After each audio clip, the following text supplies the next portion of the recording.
why aren't the kids reading anymore? That's the question. Why aren't parents reading to their kids? Because the libraries are still open. Barnes and Noble is open. Kindles are selling. Audible is selling. So there's no reason that people are avoiding reading. There's a book app that you can have on your iPad, that you could put on your kid's iPad. How many parents have a bookshelf in their home with children books? A dictionary. Most of the adult reading material is at a 10th grade level. And most adults are not even reading on that level. I work in the insurance industry, and a lot of the coworkers that talk to me or type to me, they type and they talk like third graders. So our lack is showing, and it speaks volumes of why there is so much miscommunication and why children are lowering every year of how they read and how they communicate and how they comprehend English, writing, testing, questions. You can't Google your way through life. You can't rely on your mom or your dad to come do it for you. There was a poll that was saying a lot of younger people who are coming in for job interviews are bringing their parents with them. You can't do that. Your kids will read better if you talk to them more, face to face. If you read yourself and be an example.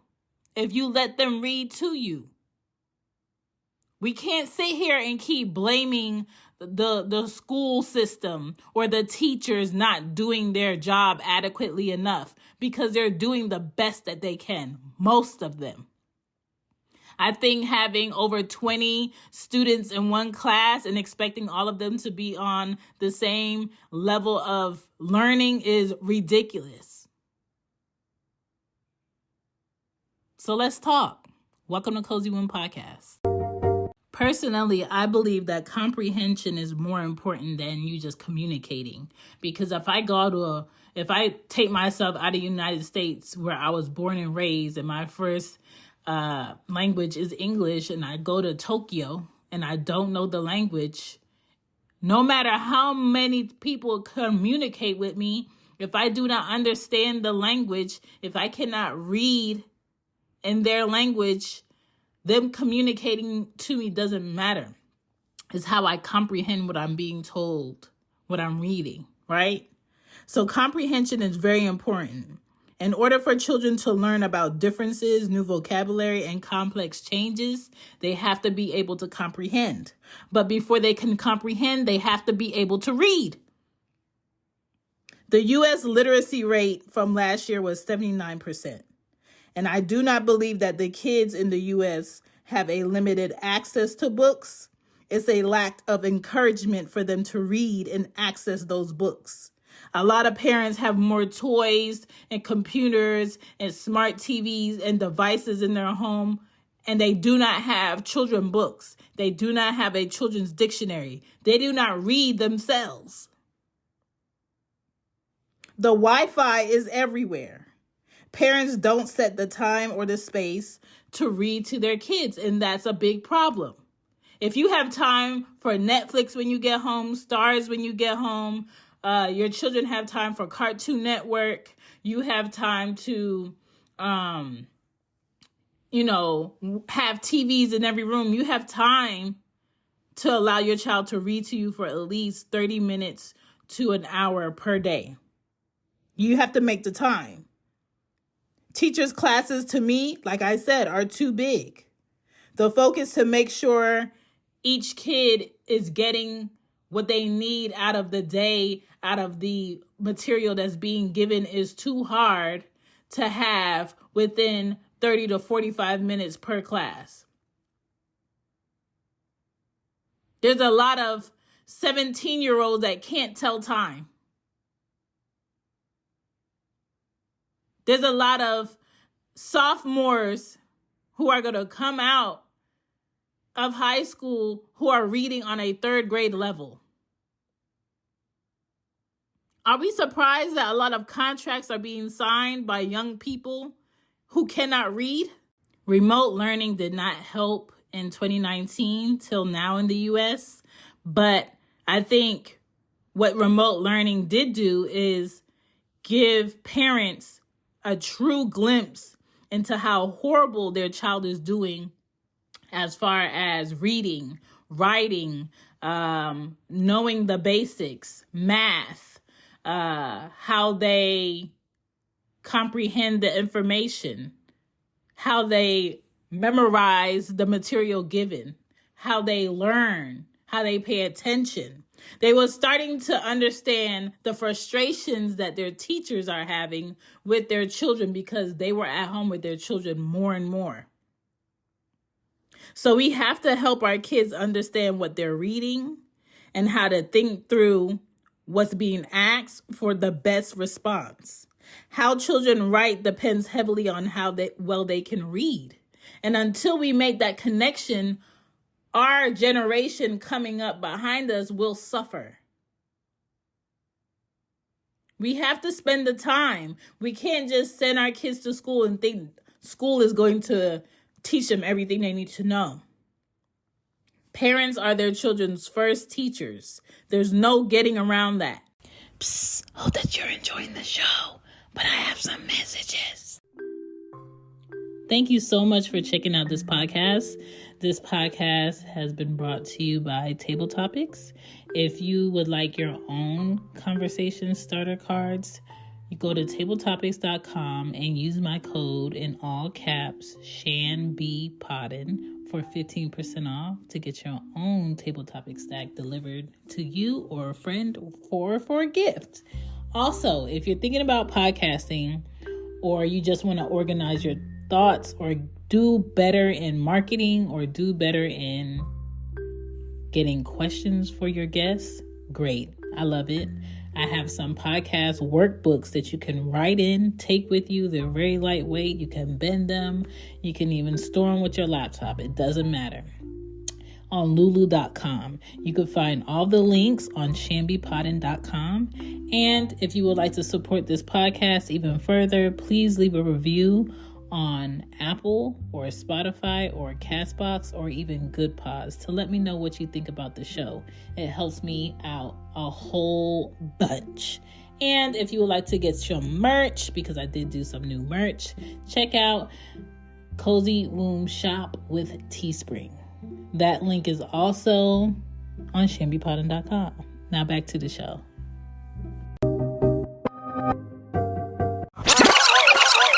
In the U.S., the state with the highest literacy rate is Washington, D.C., right?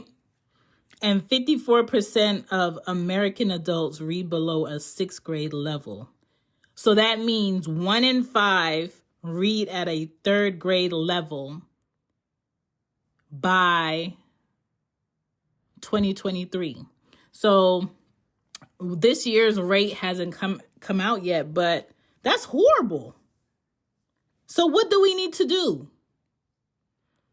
I came up with some ideas of what we need to do. No matter what your age is, old or young, in between or not, you need to be doing flashcards.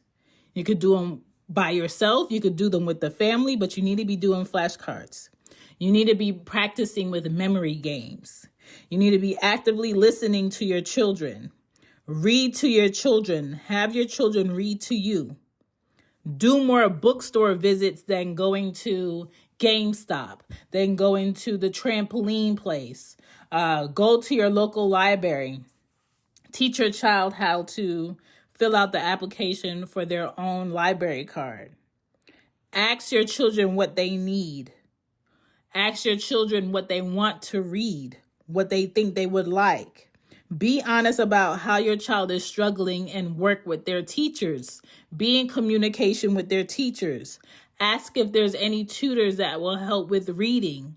I know the girls' school does offer free tutoring right now, but because both of them are on honor roll and reading way above their reading level, they don't need to go, right? But I worked with the girls all through the summer, all through the year.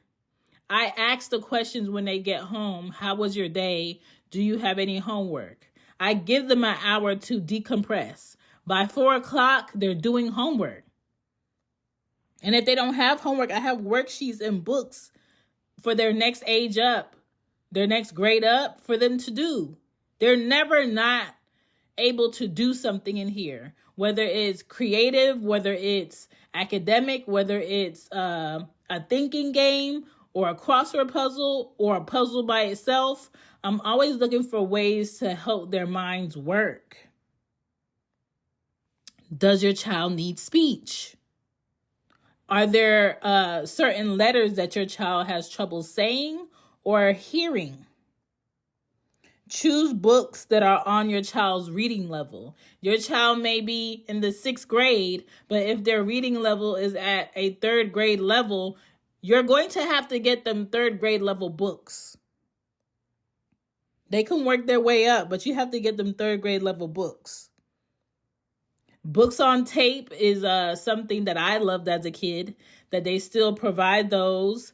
Online, you can order them, or you can go to your local library and you could check those books out. Okay? Do less games, less TV, more books, more writing, more conversations with your children face to face. A lot of kids today, they go for their interview and they do not know how to hold a conversation and look the person at the job in their face while they talk to them. Sitting on a lot of devices and your child is always FaceTiming somebody or your child is always texting has a bad result after that, because they don't learn interpersonal skills. They don't learn how to schedule to meet someone somewhere, show up and engage with them at a level that they should be able to engage with them. There's a reason why we are not supposed to constantly be on devices, constantly be absorbed in going to work, getting to work, coming home from work, turning on the TV. If we're not in front of the TV or in front of a computer, scrolling through our phones all day, we're not engaging with other human beings. And then we get to points in our life where we have to engage with other human beings and it's awkward. So spend the time and read with your kid. Spend the time and let your child read to you. But the blame cannot solely be on the school system. The blame can be on the teachers. You have to show up in your child's life. You have to make the time. You have to make the space for them. Thank you so much for listening to this episode. If you are doing the work, if you are consistently showing up for your child, I am not talking to you. But if there is someone who is constantly trying to blame someone else on where their child is academically, please send this episode to them. I'm not telling you this to make you feel bad. I'm telling you this because the numbers do not lie. This did not happen overnight. The public school system was not created to make sure your children are at their best. So the public school system in the United States is very much bare minimum. Even if you pay buku dollars and you send your child to private school, they're going to teach what they're supposed to teach, but depending on your child's personality and their reading level, and how they pay attention and take in information, you still have to do the work. You still have to show up and make space for your child. Stop expecting other people to raise your children. That's not real. That's not reliable. And if your child fails, it is not one person that did that. It is a group effort.